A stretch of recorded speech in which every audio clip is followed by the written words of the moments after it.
Rádio Rio de Janeiro, a emissora da Fraternidade, passa a apresentar Luz na Penumbra, programa que leva ao seu coração a mensagem da doutrina espírita.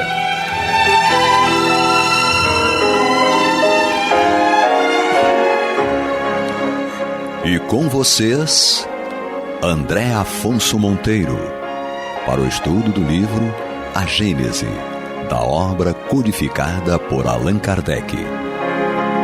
Olá, amigo ouvinte da Rádio Rio de Janeiro, a emissora da Fraternidade, a rádio que toda a família pode ouvir, programa Luz na Penumbra, com o estudo da obra A Gênese.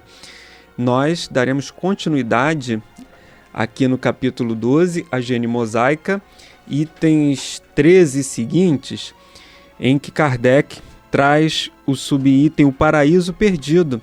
E nós já estamos aqui no item 22, começaremos hoje, retomaremos o nosso estudo a partir do item 22, e Kardec já começa a trabalhar essa questão desde o item 13, em que ele faz a reprodução dessa passagem da Gênese Mosaica, falando sobre a ideia, a ideologia, né, do paraíso perdido de Adão e Eva, e Kardec ele vem trabalhando essa questão nesses itens, e hoje, a partir do item 22, nós daremos continuidade.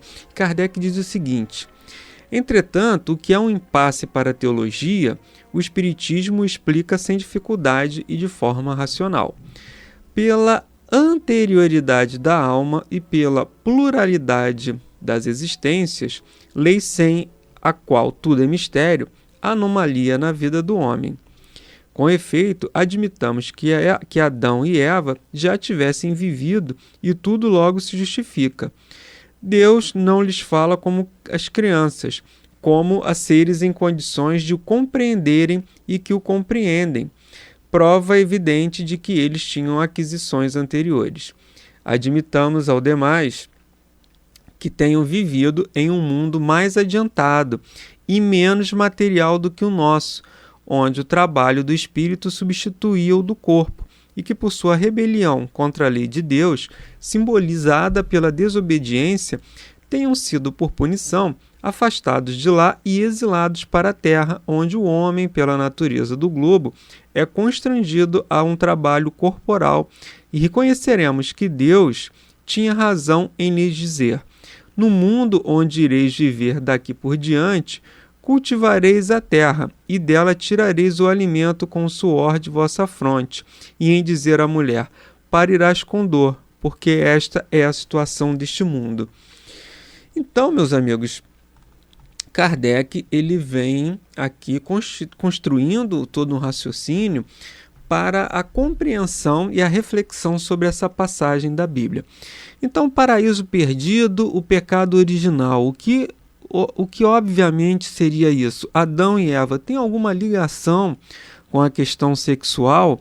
Então, as religiões, em via de regra, elas vinham dando uma interpretação a essa passagem da Bíblia, da Gênese Mosaica, muito literal. E essa é a construção que Kardec vem fazendo para a gente sair da letra fria da lei, da letra fria da escrita, e para a gente ver o espírito da palavra. O espírito, qual o sentido que isso tem, né? Vamos aprofundar, vamos, de acordo com os nossos conhecimentos que nós temos, vamos buscar uma compreensão e entendimento, porque o que a Bíblia, a Gênese Mosaica, está trazendo não confere. Então, se a gente entender que Adão e Eva foram os primeiros homens e que seus próprios filhos, seu filho sai daquele local, vai para um outro local e encontra já uma população ali estabelecida, tem alguma coisa que realmente não bate. Mas está escrito. Então, o que ele quis dizer? E Kardec reproduz isso aqui: no mundo onde ireis viver daqui por diante, após terem pecado, após terem infringido as leis de Deus, vocês vão viver daqui por diante num mundo em que vão ter que cultivar a terra e dela tirar o alimento com o suor da vossa fronte. E vai dizer à mulher: parirás com dor, porque esta é a situação desse mundo. E aí, Kardec, então, vamos avaliar isso do ponto de vista da imortalidade da alma, da lei de reencarnação e da pluralidade dos mundos habitados. Então, há um pecado original e há um paraíso. O paraíso é um mundo mais avançado e mais evoluído do que esse que nós nos encontramos aqui. Adão e Eva, eles seriam espíritos oriundos desse mundo, de Capela, talvez. Então, eles têm a origem nesse mundo em que lá, em comparação com a Terra, era um paraíso. Porque as condições materiais e até morais de lá, muito mais avançadas do que um planeta que está ali na sua idade primitiva.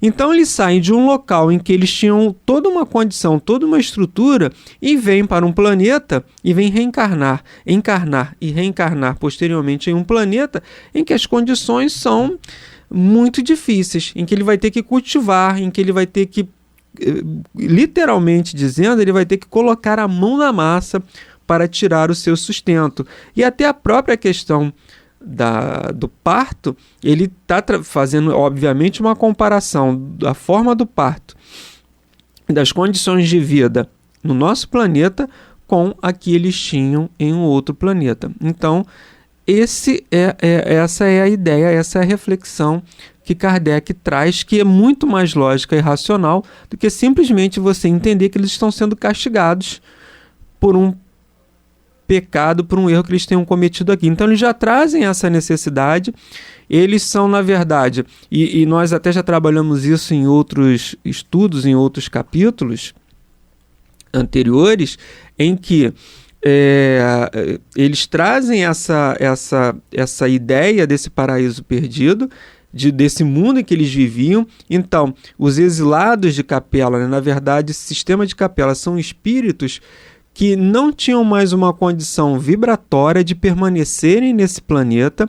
Esse planeta avançou, a maioria da sua população avançou moralmente, intelectualmente, e uma gama de espíritos, uma coletividade de espíritos ainda presos aos erros, aos equívocos, insistindo ainda em uma condição inadequada moralmente e eticamente para aquele planeta, eles não se sentem mais, eles não têm mais a condição vibratória e de afinidade de permanecerem naquele local. É muito mais você entender dessa forma do que propriamente uma expulsão, foi exilado. É porque a condição deles não permite mais que eles permaneçam naquele local. É mais ou menos como nós, é vibração, é harmonia. Qual o local que nós nos sentimos bem? Aonde a gente não se sente bem, a gente não volta. E se o nosso comportamento também foi inadequado para aquele ambiente, a gente tem uma restrição de ali permanecer. Então, é uma comunhão é isso que aconteceu com esses espíritos.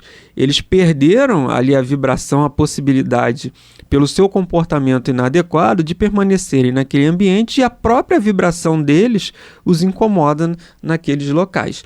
Então, Kardec continua aqui. O paraíso terrestre, vestígios se tem procurado inutilmente na Terra.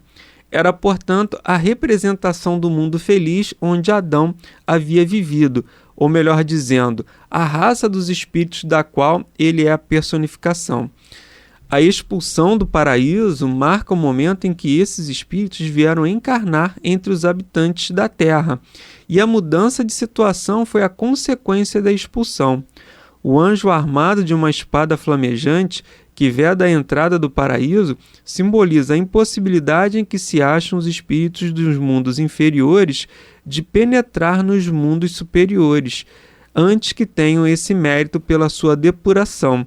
Veja adiante no capítulo 14, item 8 e seguinte. Então Kardec diz aqui, o paraíso terrestre, cujos vestígios se tem procurado inutilmente na Terra. Então, vamos imaginar que a gente tenha vivenciado num local muito bom e muito agradável. Mas por conta do nosso comportamento inadequado nesse local, a gente fica proibido de ali permanecer. E nós mesmos não encontramos nesse nosso comportamento o prazer de estar ali. Porque a nossa prática, a nossa vivência ela é inadequada naquele local. Então ele é um local que, para eu ficar, eu tenho que respeitar as regras e tenho que seguir o exemplo daquelas pessoas que ali já estão.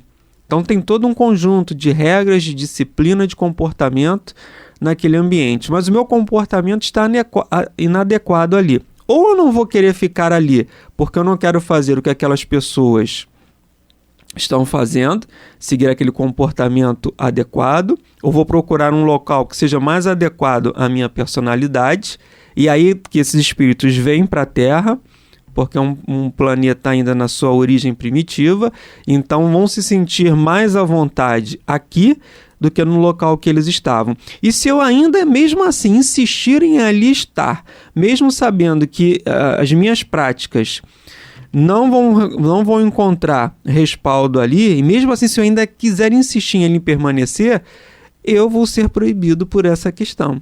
Então é isso que a gente está avaliando. Então tem um ambiente em que eu sou obrigado a seguir o comportamento que ali está estabelecido. Ou eu não vou me sentir à vontade em seguir aquilo, ou mesmo que eu ainda assim insista em ali permanecer, se a minha prática for inadequada, eu vou ser gentilmente convidado a dali me retirar.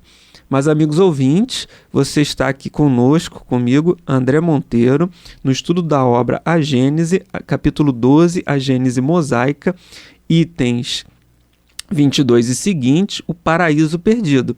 Então, nós estávamos aqui falando justamente sobre essa questão. Eu tenho um ambiente que eu sou obrigado a seguir o comportamento daquele ambiente. A gente pode até citar como exemplo aqui a Rádio Rio de Janeiro.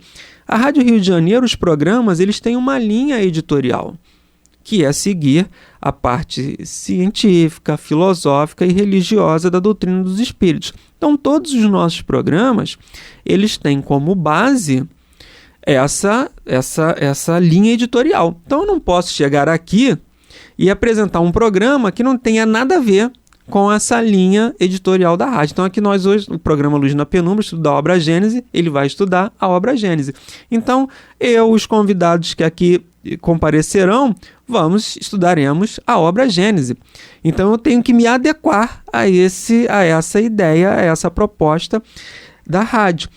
E aí, se eu não gosto disso, o que eu vou fazer? Ou eu vou procurar uma outra rádio, ou se eu ainda insistir em trazer algum tema que não tenha nada a ver com a Gênese, gentilmente alguém vai me convidar a não mais participar do programa.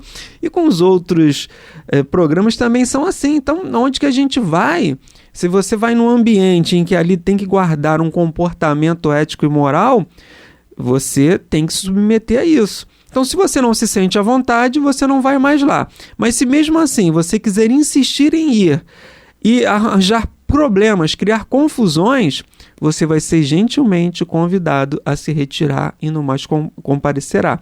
É isso que acontece quando os mundos atingem o seu momento de evolução. Os espíritos, automaticamente, alguns já fazem isso pela sua natureza, a sua moral já faz com que eles estejam adequados a esse sistema, ou seja, o conjunto de comportamento dos espíritos estabelecem o padrão vibratório do planeta. É assim conosco também.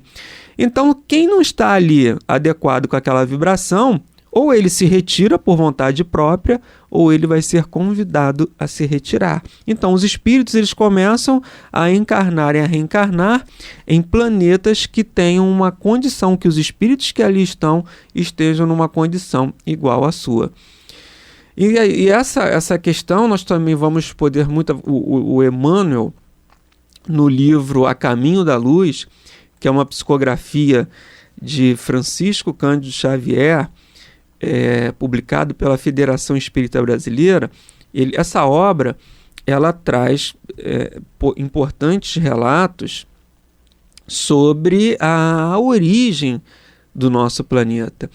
E o Emmanuel ele vai trazer, no capítulo 3, ele vai falar justamente sobre as raças adâmicas e esses 4 grandes povos que, de acordo com o que ele coloca aqui, são esses povos oriundos de Capela e que foram gentilmente, como a gente colocou aqui anteriormente, convidados por Jesus a encarnar aqui na Terra. E a partir da sua condição, então, todos eles trazem essa ideia do paraíso perdido. Então, imagina, você tem uma casa, um ambiente confortável, com água, com luz, com toda a estrutura, e de repente você, por um comportamento inadequado, você é obrigado a sair desse planeta, desse local, desse planeta,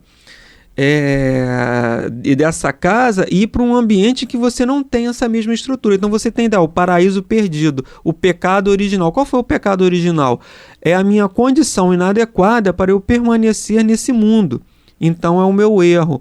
O pecado é a minha inadequação à lei de Deus e ao comportamento que eu tenho que ter para permanecer naquele planeta. Então eu tenho a ideia do paraíso perdido e do pecado original.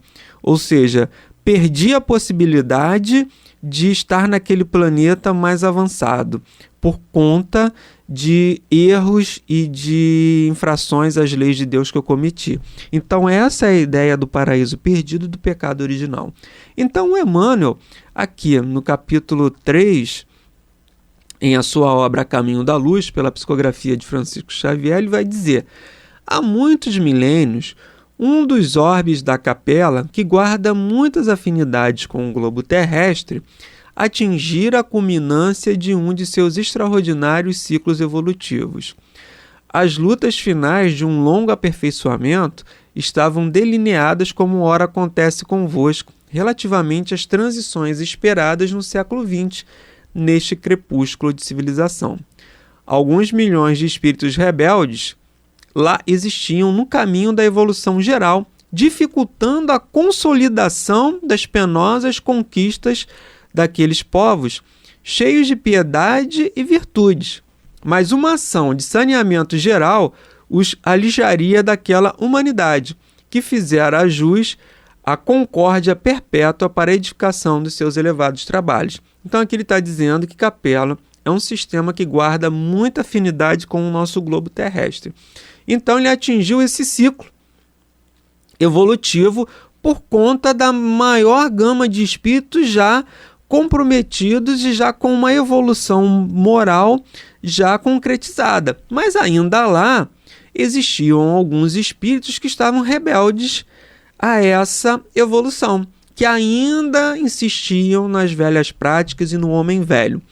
Então o que acontece? Foi o que nós explicamos. Eles estavam ali com um comportamento inadequado a ali permanecerem. Então, a gente e a lei, o que acontece? Eles não podem mais permanecer ali porque eles estão, de alguma maneira, prejudicando o andamento daquela humanidade. Então, eles vão ser retirados, são convidados a se retirar dali e precisamos encontrar um local para esses espíritos.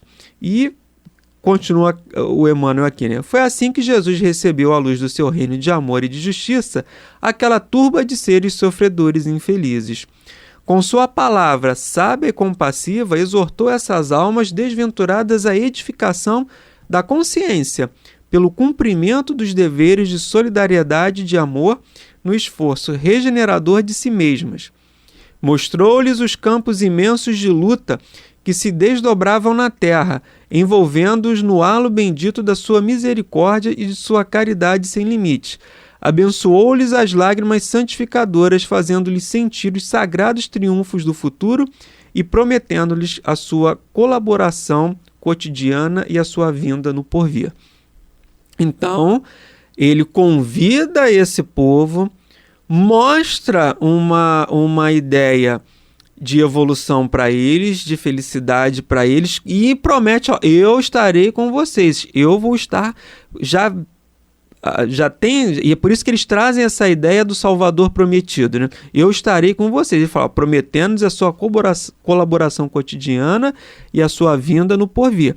Mas aí vocês devem estar pensando, então esses espíritos regrediram? Não, moralmente, intelectualmente, eles continuaram trazendo as suas conquistas, mas do ponto de vista material, eles perderam aquela condição que eles tinham lá, que era melhor.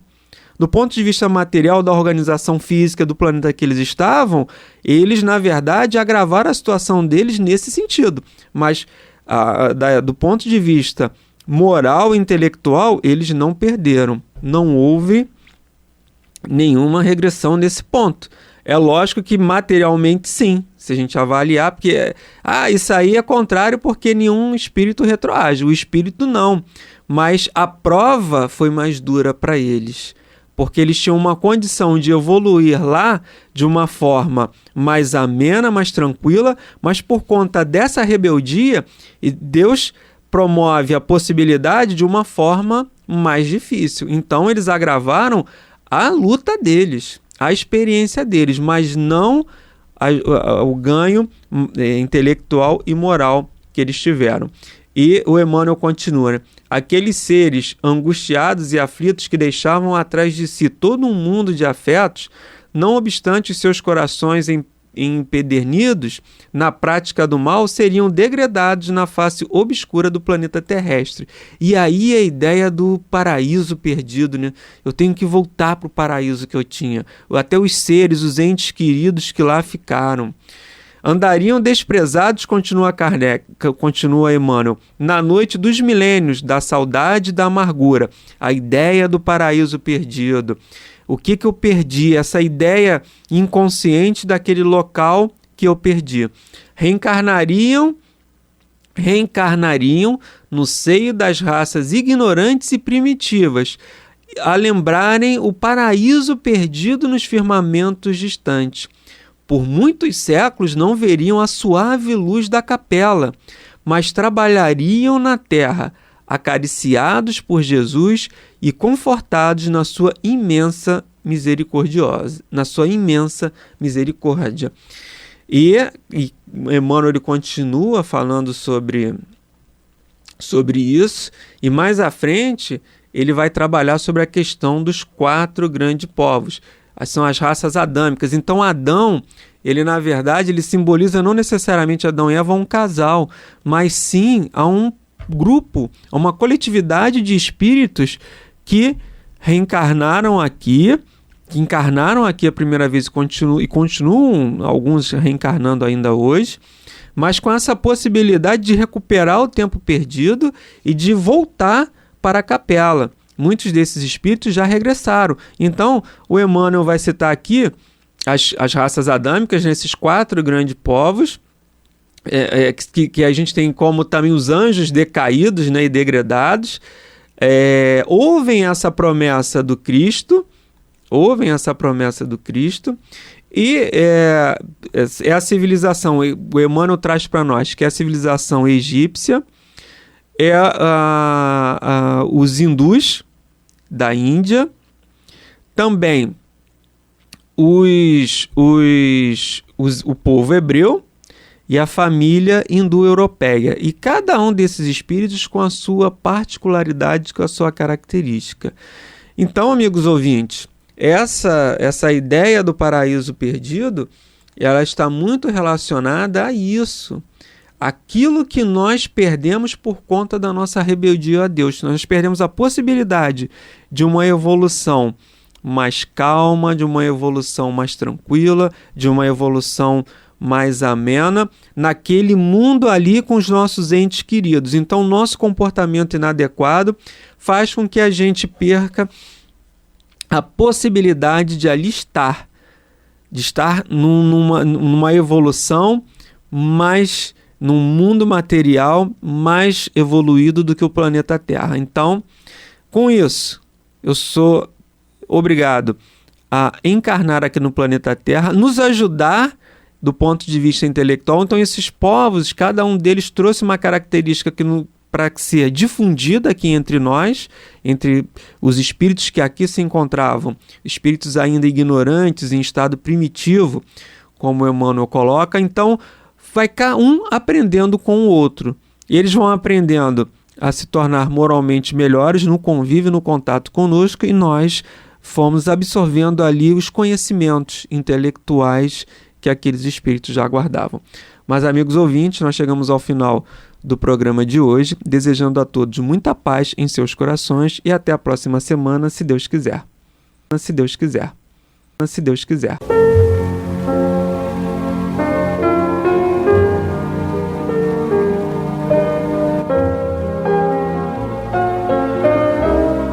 A Rádio Rio de Janeiro está levando ao seu lar e ao seu coração a mensagem consoladora da doutrina espírita, através do programa Luz na Penumbra.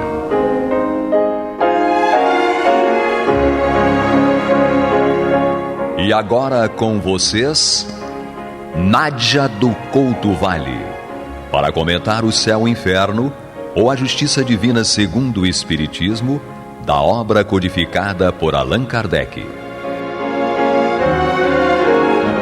Amados ouvintes, paz e luz às nossas mentes e corações, hoje e sempre. Nós continuamos o estudo desta obra, estamos na primeira parte, capítulo 9, em que o nosso querido Kardec estuda, por comparação, os princípios da teologia católica e da teologia espírita, particularmente no tópico da questão da existência ou não existência dos anjos, chamados anjos decaídos, que a doutrina espírita não avaliza, evidentemente, mas sobre os demônios, que seriam esses que se rebelaram contra a lei de Deus, contra o Cristo, contra o próprio Deus. E o nosso querido Kardec, aqui no item 9, já nos fala sobre as objeções. Na verdade, ele nos fala e nos apresenta fundamentos para as objeções que essa postura teológica suscita. Nós temos hoje conosco, para nossa alegria, continua estudando conosco, o nosso querido irmão, amigo, companheiro aqui na Rádio Rio de Janeiro, André Afonso Monteiro, que continua conosco para nossa alegria e enriquecimento esse estudo. Obrigada, André. Nádia e amigos ouvintes, eu que agradeço essa oportunidade de estar aqui mais uma vez com vocês. Então vamos seguindo, nós já dissemos que nós estamos no item 9 da primeira parte, no capítulo 9 também. O Kardec já apresentou a primeira objeção a esses preceitos teológicos, que afinal passaram a ser preceitos, né? Que eles, na verdade, não disseram a que vieram, não é Sim. isso? E aqui, já na segunda objeção, nós temos que a Igreja e os escritos sagrados da teologia católica da época não explicam por que esses anjos foram capazes de falir, de errar e de decair, não é isso? Para outras faixas vibratórias e se instalarem contra Deus, né? Sim. Na verdade, né, Nádia, você vê que, e isso é importante até para nós, em tudo que a gente vai fazer, nos nossos passos, nas nossas atividades, seja profissional, social, mas você vê que essa informação foi veiculada por um órgão. Sim. E era até um órgão importante, é um órgão importante até hoje, e não se questionava. Então você vê que passaram uma informação e Kardec ele vai utilizar de um método de confrontar essa informação, mas você vê que não é um método, nem uma postura agressiva, nem de combate, é apenas um método de reflexão sobre aquilo que está sendo colocado para nós. E isso serve para os nossos dias atuais, até fazendo Claro que serve. Porque apresentam uma informação para nós. Se você ficar cego com aquela informação, você vai aceitar, vai acolher e vai reproduzir aquela prática, ou aquela atividade, ou aquela informação. Sem analisar. Exatamente. Então, Kardec ele nos chama, assim, ó, a informação está aqui, agora vamos avaliar, o conceito está aqui. Agora vamos aplicar um método para a gente ver se isso é razoável, se isso é racional, ou se isso realmente foge à lógica e ao bom senso. E vamos ver se você está num estado de comodismo. Sim. Que, aliás, isso é facilitado pela própria postura da igreja privilegiando os dogmas, né? O dogma é uma suposta verdade que não pode ser discutida por ninguém. Então, essa espécie de anestesia mento-intelectual engendra essa postura. Sim. Ninguém pergunta, porque ninguém chega a pensar que é possível imaginar, mas por que eles decaíram? Como podem ser perfeitos, serem e depois perfeitos? Virarem imperfeitos. Não é? Como é que Deus cria uma coisa assim tão mutante para o inferior, para baixo, não é isso? Sim. E onde é que isso... Aqui é uma outra questão de que não padece a doutrina espírita, porque Kardec sempre diz a fonte das informações, mas de onde essas criaturas que engendraram a teologia, esses anais sagrados, de onde eles tiraram essas informações? De onde vieram essas ideias? Esse é um outro flanco de fragilidade desse arcabouço frágil. Qual a fonte? Repetir. Qual é a fonte? Onde é que isso está escrito? Né? É confiável essa fonte? É confiável, exatamente.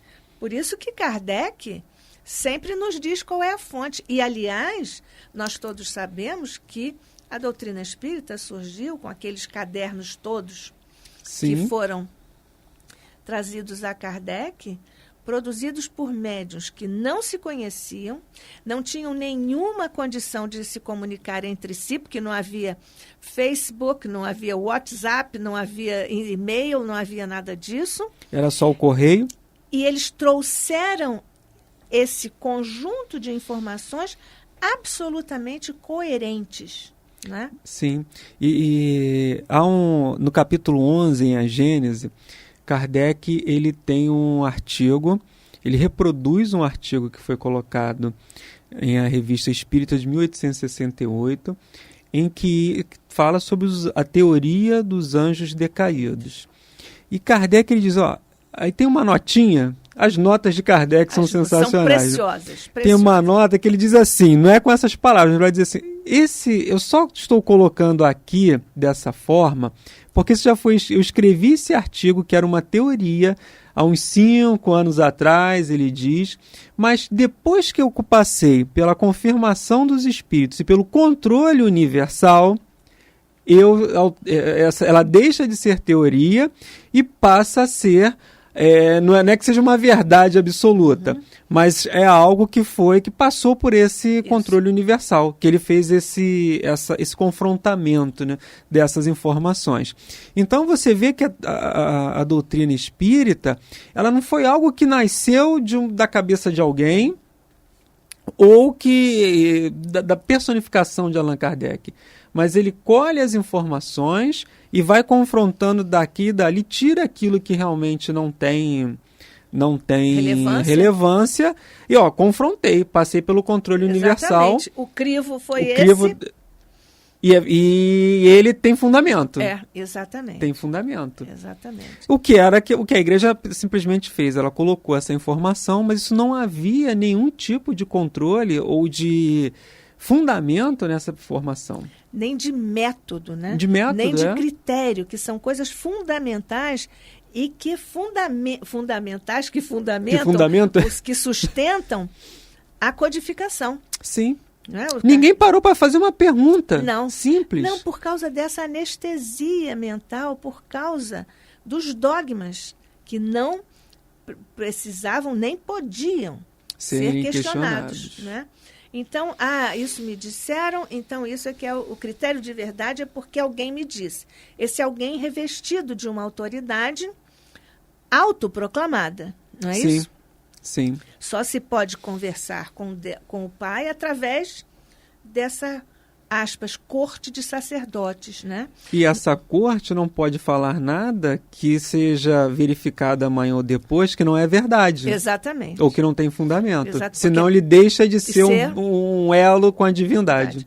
Então, por isso, tem que ficar dogmático, ninguém pode discutir, né? Nós não estamos aqui falando contrariamente aos sacerdotes ou à teologia católica. Sim. Nós não estamos fazendo isso. Nós estamos apenas estudando com todo o respeito que nos merecem os nossos irmãos, até porque muitos que seguiram estes preceitos ou estas ideias também conseguiram evoluir. Sim. Alguns pelo medo, alguns pelo respeito, mesmo sem se sentirem livres para questionar, como nós espíritas somos, mas eles conseguiram tirar preceitos bons, informações boas, orientações e conseguiram seguir a sua trajetória evolutiva, não é isso? A sua trajetória. Então vamos continuar. Nós já começamos, amigos ouvintes e seguidores, nós já começamos a leitura desse item 9 na segunda objeção, mas André vai recomeçar a leitura porque nós, para seguirmos, precisamos do conjunto. Diz Kardec na segunda objeção: pois que nem a Igreja e nem os sagrados anais explicam a causa da rebelião dos anjos para com Deus, e apenas dão como problemática, quase certa, a relutância no reconhecimento da futura missão do Cristo. Que valor, perguntamos, que valor pode ter o quadro tão preciso e detalhado da cena então ocorrente? A que fonte recorreram para inferir se de fato foram pronunciadas palavras tão claras e até simples colóquios? De duas, uma: ou a cena é verdadeira ou não é. No primeiro caso, não havendo dúvida alguma, por que a Igreja não resolve a questão? Se a Igreja e a história se calam, se a coisa apenas parece certa, claro que não passa de hipótese, e a cena descritiva é mero fruto da imaginação. Que primor de raciocínio. Não é isso? É porque nós aqui estamos, e o Kardec aqui sublinha a questão do parece, né? Sim. Porque nós aqui, e o nosso codificador está sempre atento a essa questão que está lá no Evangelho de Jesus, que é a questão da essência e da aparência. As coisas parecem certas, mas você tem que saber se elas realmente estão certas, né? Elas podem ter a aparência de que estão certas, mas no fundo elas podem não estar certas. Então, é esta questão aqui que é de fundamental relevância para o estudo e para a compreensão da mensagem de Jesus. Aqui ele diz: se a Igreja e a história se calam, se a coisa apenas parece certa, claro, não passa de hipótese. Sim, ou a cena que ele se refere, aquela lá do que nós fizemos a leitura, né? Isso, que São Miguel com Lúcifer. Com Lúcifer. Então ele vai dizer... Está no item 8. No item 8, isso. Ele diz... O quinto parágrafo, é o último parágrafo do item 8. Do item 8, né? Até porque, para a gente, o ouvinte poder entender... Exatamente. O que estão falando, né? Ele vai lá e vê. Então ele diz, se a Igreja, na verdade não há a história, seja a filosofia, seja a ciência, não conseguem explicar e atestar essa passagem. Porque esses crivos não foram solicitados. Não. Isso não foi passado por nenhum desses crivos. Não foi. Isso? E aí ele vai dizer, a coisa apenas parece certa. Claro, não passa de hipótese, e a cena descritiva é mero fruto da imaginação. Nós aqui estamos diante de uma questão muito cara à filosofia. Quando a coisa parece certa, ela é de opinião, né? O Platão chama isso de doxa. Doxa é opinião. Por ser opinião, você não pode tomá-la como conhecimento, porque como o verdade. Conhecimento é episteme. Então, o pensamento do Platão traz isso muito claro, e a filosofia espírita naturalmente espelha isso, que é uma questão fundamental do campo da filosofia. Sim. Parece certo, então é doxa, é opinião. Agora, se a doxa transitou por todos esses crivos, tem o consenso desses crivos da filosofia e da ciência, aí deixa de ser doxa para ser episteme, deixa de ser opinião para ser conhecimento, que é o que está dito aqui, porque senão é mero fruto da imaginação. Sim. Mas nós agora não imaginamos que estamos já terminando o programa, ainda não. Mas nós estamos aqui na Rádio Rio de Janeiro, na metade do nosso estudo, pela Rádio Rio de Janeiro, a emissora da Fraternidade, o programa Luz na Penumbra estuda neste instante, com Nádia do Couto Vale e André Monteiro, o céu e o inferno, a justiça divina segundo o Espiritismo. E seguindo aqui, André, Sim. Nós temos a terceira objeção. Muito bem. Diz Kardec: as palavras atribuídas a Lúcifer revelam uma ignorância admirável num arcanjo que, por sua natureza e grau atingido, não deve participar quanto à organização do universo, dos erros e dos prejuízos que os homens têm professado até serem pela ciência esclarecidos. Como poderia, então, dizer que fixaria residência acima dos astros, dominando as mais elevadas nuvens? É sempre a velha crença da Terra como o centro do universo, do céu, como que formado de nuvens, estendendo-se às estrelas, e da limitada região destas que a astronomia nos mostra disseminadas no infinito espaço, sabendo-se, como hoje se sabe, que as nuvens não se elevam a mais de 2 léguas da superfície terráquea.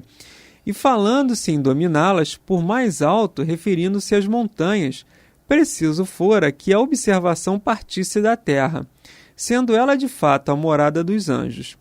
Dado, porém, ser esta em região superior, inútil fora alçar-se acima das nuvens, emprestar aos anjos uma linguagem tisnada de ignorância, é confessar que os homens contemporâneos são mais sábios que os anjos.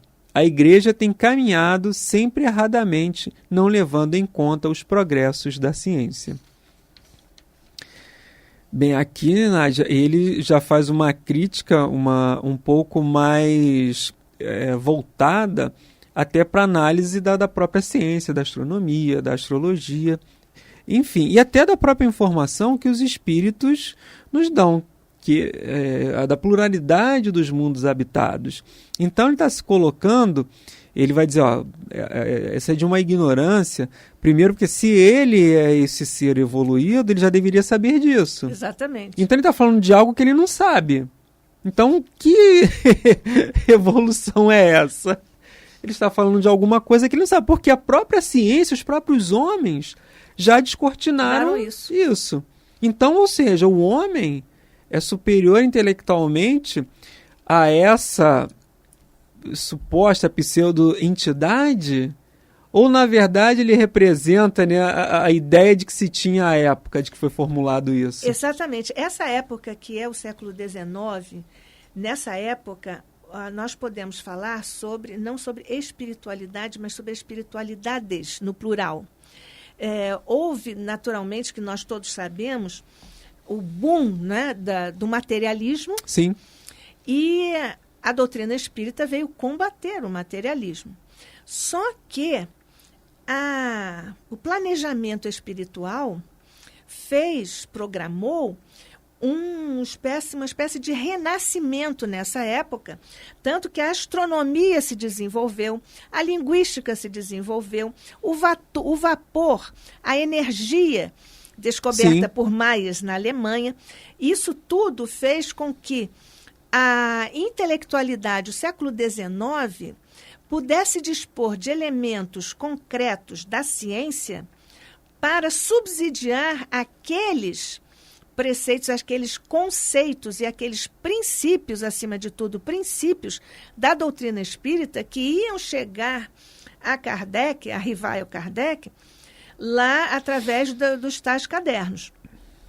Então, é por isso que nós vemos aqui, nesse movimento de reação ao materialismo, nós muito devemos também ao catolicismo, à Igreja Católica. Ela fez um movimento, como aqui diz o Kardec, porque estava um pouco defasada, né? Mas ela tem o mérito de lutar pelo espiritualismo. Só que é um espiritualismo que deu ré, né? Tanto que é chamado de tradicionalismo, porque voltou às questões dogmáticas numa época em que a ciência já tinha explodido, e voltou às questões dogmáticas que não tinham fundamento, mas voltou para buscar a defesa do espiritualismo, e isso nós todos devemos também ao esforço da Igreja Católica, que os nomes aí são o de Bonald, por exemplo, que é um nome de destaque nesse movimento, o tradicionalismo, no século XIX, como reação ao materialismo. Por isso que aqui eles não podem corroborar a ciência, eles estão divorciados da ciência, ainda voltados para aqueles princípios que eram próprios da Idade Média. Sim. E na Idade Média nós sabemos que a filosofia e a teologia eram uma coisa só, e não havia nada de ciência. Portanto, eles se voltaram como reação ao materialismo, mas voltaram para o muito antigo, o divorciado daquele horizonte que se desbravou com a ciência para servir ao advento da doutrina espírita. Ao próprio desenvolvimento. Exatamente. Porque você vê que eles têm um conhecimento da imortalidade da alma. Sim, falam claro. de espíritos imortais.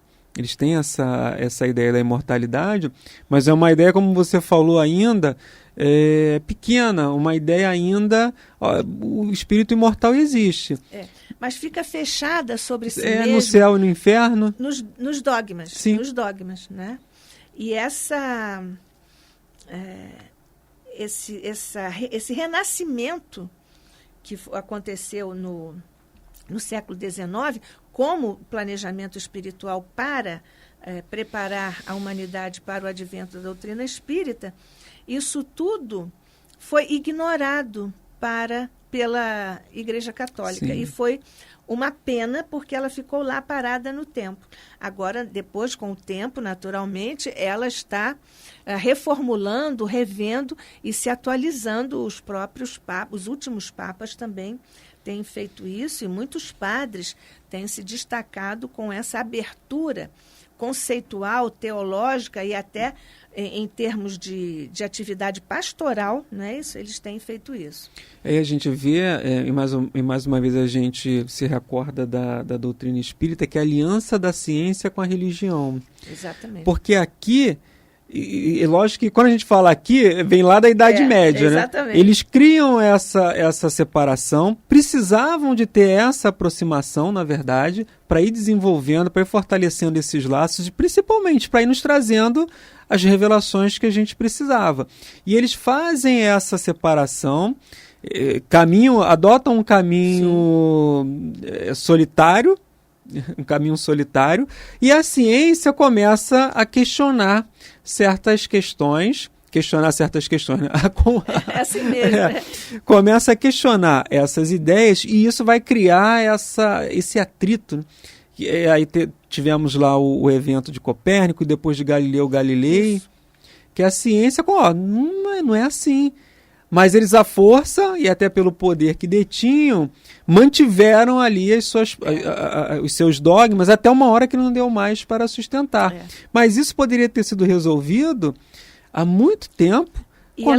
Exatamente, ela podia ter avançado mais rapidamente. Né? Avançado. Por isso que aqui o Lúcifer, no item 8 desse capítulo 9, ele dizia: quero ficar acima das nuvens, com todas as conceituações que a própria ciência já tinha derrubado, mas eles mantinham isso no seu corpus teórico. Sim. Então, a gente vê aqui, né, Nádia, que mais uma vez o capítulo ele começa falando de orgulho, de inveja e de ignorância também, né? E a gente vê que essa postura também, a gente não fala da religião em si, mas dos homens que estavam respondendo.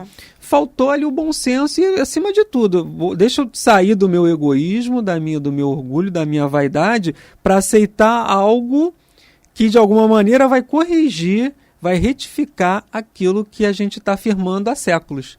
Então faltou, o capítulo começa com isso, a gente termina que a gente tem que trabalhar esse nosso orgulho. Com essa reflexão, você fez muito bem fazendo esse apanhado geral do estudo que estamos fazendo, desses itens 8 e 9, que são importantes para a nossa compreensão das características que se contrapõem a essas duas teologias, a católica e a espírita.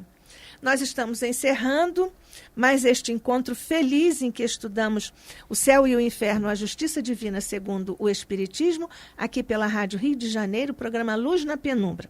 Agradecemos mais uma vez a rica, generosa colaboração e contribuição do nosso querido irmão, amigo, companheiro André Afonso Monteiro. Obrigada, André, outra vez. Nádia, amigos ouvintes, eu que agradeço e com certeza voltarei aqui mais vezes. Se Deus quiser. Para a gente compartilhar esse estudo. Até o próximo. Até o próximo, se Deus quiser.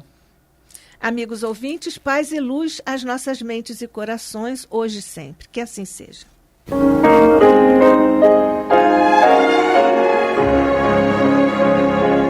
E vamos ouvir agora a prece de encerramento de nosso programa, na voz de Geraldo de Aquino. Jesus, dá-nos coragem para a luta, piedade para os insultos e misericórdia para as injustiças e ingratidões. Limpa nossa alma de inveja e ambições mesquinhas, de ódio e de vingança o nosso caminho. Que assim seja.